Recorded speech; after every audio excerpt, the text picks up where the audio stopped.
خب دوستای عزیزم، به انتهای رج 13 رسیدیم. بست آخر کار رو به پای کوتاه اول میزنم.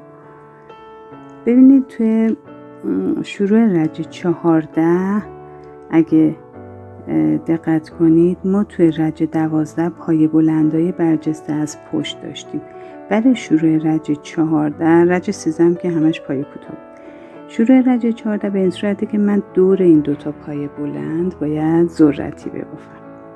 پس ببینید الان که بست زدم یه زنجیره میزنم و یه نخ میندازم دور قلاب و نگاه کنید دور دوتا پای بلندای وسط میام 5 تا پای بلند برجسته از رو میبافم و تبدیلشون میکنم به ذرتی. 2 3 4 و 5. نه خب میکشم یه ذره بلندتر بشه. بعد از پای بلند اول یعنی قلاب توی گندمیش وارد میکنم و نخو ازش میکشم بیرون. به این ترتیب ما الان یه دونه ذرتی درست کردیم. خب برای ادامه کار اینو یه زنجیر میزنیم که ذرتی جمع بمونه. بعد نگاه کنید از این سمت 3 زنجیره، برای اینکه اشتباه نکنید از این سمت میگم شمارش رو انجام بدید. اولین پای کوتاه، دومین پای کوتاه، سومین پای کوتاه. از این سومی شروع میکنیم پای کوتاه میبافیم. پس 3 تا پای کوتاه تا رسیدم به فضای 3 زنجیره. داخل فضای 3 زنجیره یه پای کوتاه، 3 تا زنجیره و یک پای کوتاه میزنیم. دوباره این الان فضای 3 زنجیره بود دیگه. 1 2 3 این 3 تا پای کوتاه رو میبافیم. 1 2 3. حالا رسیدیم دوباره به این دوتا ذرتی وسط، دوتا پای بلندای وسط. ببینید برای اینکه اشتباه نکنید ما اینجا 6 تا پای بلند داریم. اولی، دومی رو میذاریم کنار، سومی و چهارمی رو دورش ذرتی میبافیم. پس من سومی چهارمی رو با هم میگیرم و ذرتی میبافم. 5 تا پای بلند میبافم و در نهایت تبدیل به ذرتی.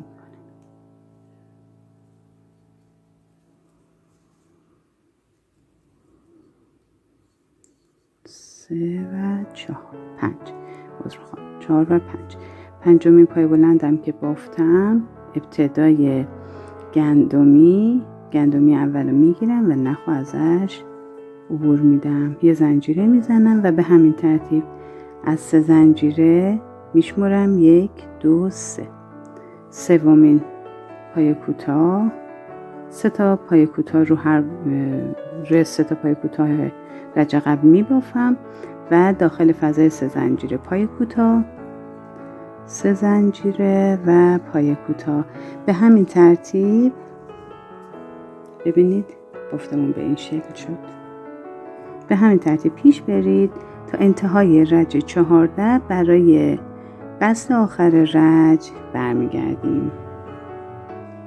خب به انتهای رج 14 رسیدیم. بست آخر رج رو میزنیم. من بافت پای کوتاه آخرم انجام دادم. ببینید به پای کوتاه ابتدای رج میایم یه بست میزنیم.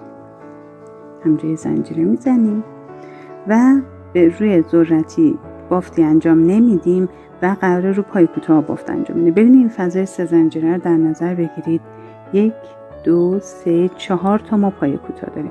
پس پای کوتاه اول رو میبافم، پای کوتاه دوم رو هم میبافم، 3 تا زنجیره میزنم و مستقیما میرم روی فضای 3 زنجیره. یه پای کوتاه، 3 زنجیره، تو همون فضا یه پای کوتاه دیگه. دوباره قرینه همین. پای کوتاه اول و دوم بافته نمیشه، 3 تا زنجیره میزنم، میرم روی پای کوتاه سوم، پای کوتاه میبافم، رو پای کوتاه چهارم هم پای کوتاه میبافم. بازم ذرتی رو کاری ندارم، چیزی روش انجام نمیدم. از این سمت میشمارم 1 2 3 4. پس این پای کوتاه و پای کوتاه بعدی بافته میشه. دوباره فضای 3 زنجیره مستقیما میرم توی 3 زنجیره 3 تا یه بافت پای کوتاه 3 تا زنجیره و یه پای کوتاه میبافم. پس ببینید بافتمون به این شکل میاد.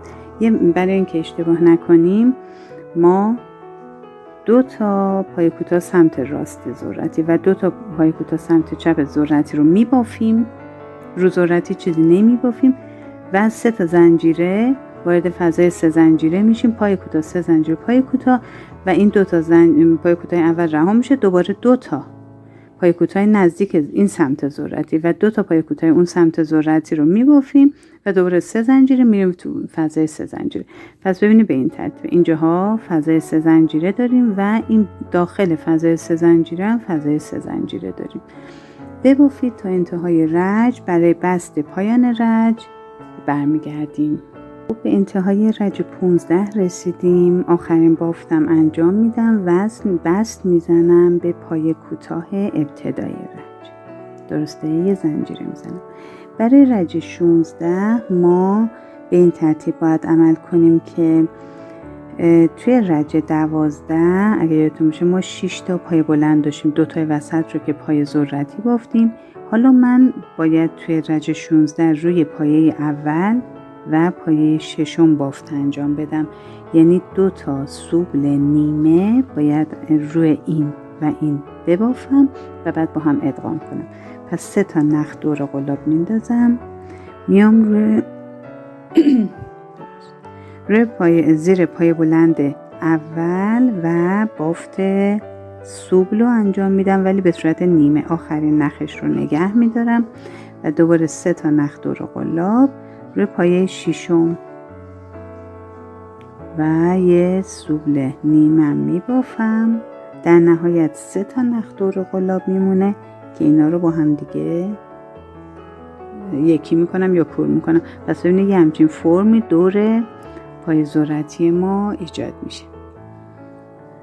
بعد از این کار ما به پای کوتاه‌های اطراف ذرتی کاری نداریم و بافتی انجام نمیدیم. مستقیما میریم توی فضای 3 زنجیره اول، یه پای کوتاه 3 زنجیره و یه پای کوتاه میبافیم و دوباره مستقیما میریم روی این 3 زنجیره وسط، یه پای کوتاه 3 زنجیره یه پای کوتاه و این سمت هم به همین ترتیب مستقیما میریم توی فضای 3 زنجیره یه پای کوتاه 3 زنجیره یه پای کوتاه.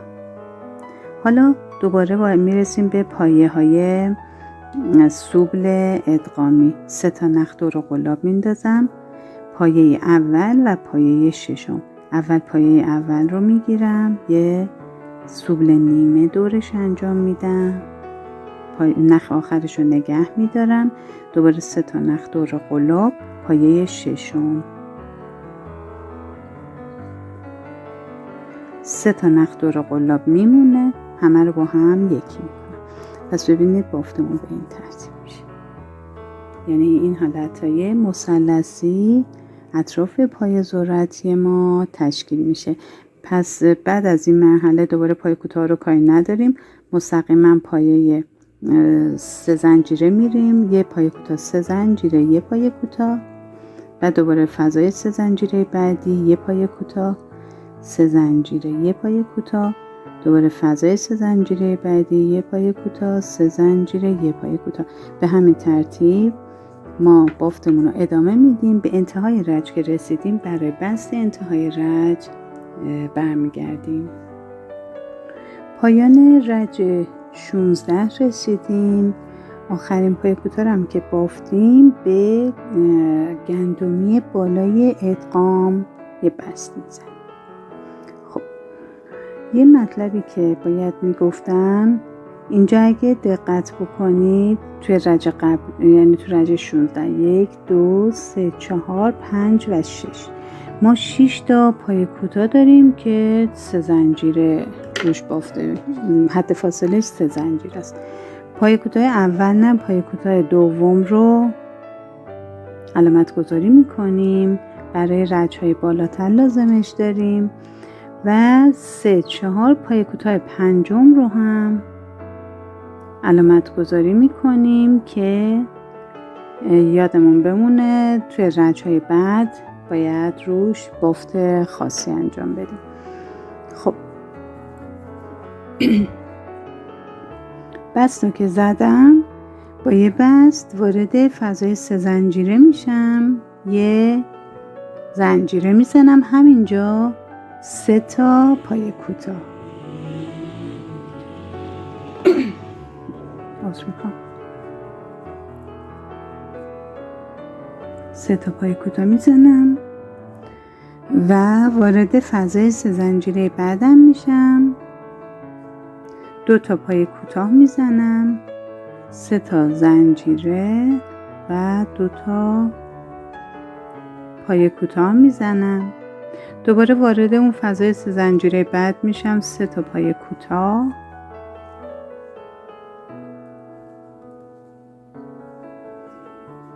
و حالا رسیدیم به ادغام به پای سولای ادغام. دور پای سوبلمونم میام یه پای کوتاه برجسته از رو میبافم. پس ببینید به این ترتیب میشه و دوباره وارد فضای 3 زنجیره اول 3 تا پای کوتاه، وارد فضای 3 زنجیره دوم 2 تا پای کوتاه، 3 تا زنجیره و 2 تا پای کوتاه بعدی تو همون فضا و وارد فضای 3 زنجیره بعد میشیم، 3 تا پای کوتاه و دوباره به پای ادغام میرسیم، دور پای ادغام پای کوتاه برجسته از رو. پس به این ترتیب ما رج 17 رو میبافیم تا انتهای رج. برای بست انتهای رج برمیگردیم. به انتهای رج 17 رسیدیم. بعد از اینکه توی 3 زنجیره آخر 3 تا پای کوتاه بافتیم، یادمون باشه که این پای کوتاه برجسته از رو فراموش نکنیم. دور آخرین پای ادغامیمون باید یه پای کوتاه برجسته از رو ببافیم و بعد بست بزنیم به پای کوتاه اول رج. ببینید توی رج 17 ما این فضای 3 زنجیره رو اگه در نظر بگیرید 5 تا پای کوتاه این سمت داریم، 5 تا پای کوتاه این سمت، یه پای کوتاه برجسته و یه پای کوتاه برجسته، یعنی بین 2 تا پای کوتاه برجسته از رو ما 10 تا باید پای کوتاه بافته باشیم و یه فضای 3 زنجیره. ببینید تا اینجای کار شکل ماندالامون به این ترتیب هستش، به این صورت شده. این میشه قسمت مرکزی ماندالا ملکه. یعنی بعضی از افراد شاید شنیده باشید که فقط قسمت مرکزیشو میخوان ببافن. پس تا انتهای رج 17 همون قسمت مرکزیش بافته شده و شما میتونید اینو تموم کنید. ولی من برای اینکه کلشو میخوام ببافم ادامه میدم کارو.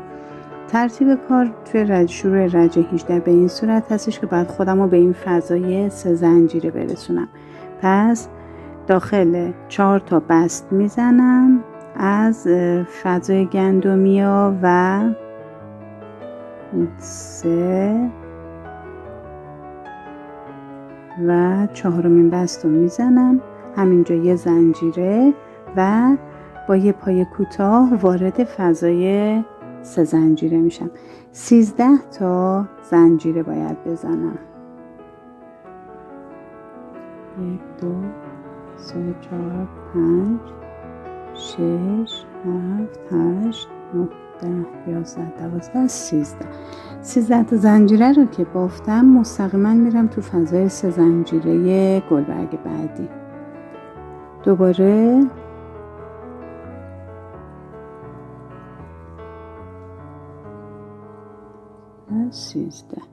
دوباره میرم تو فضای 3 زنجیره گلبرگ بعدی. پس به همین ترتیب این 13 زنجیره ها رو میزنیم و تا انتهای رج 18 وصل میکنیم میزنیم به انتهای رج. ببافید برمیگردیم.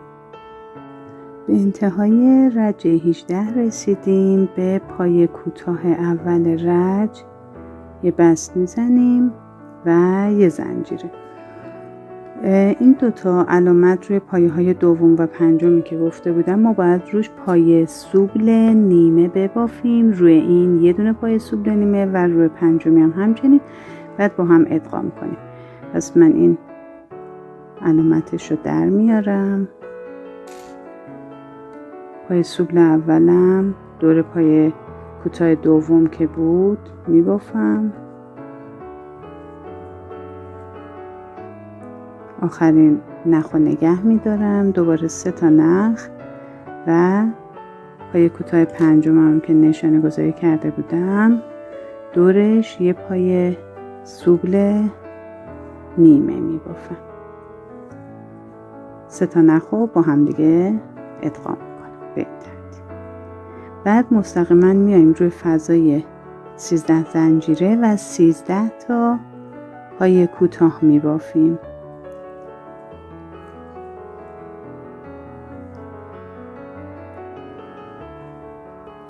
6 7 8 9 10 11 12 و 13.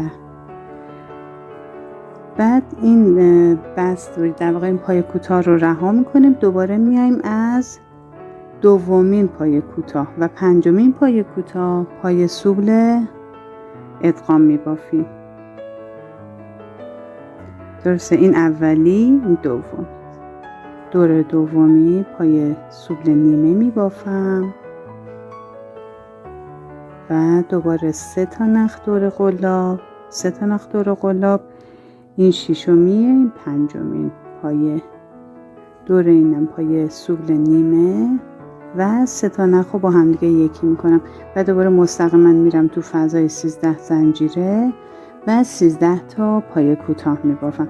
پس ترتیب بافت رج 19 به همین صورت از کل رج رو ببافید و برای بست انتهای رج برمیگردید.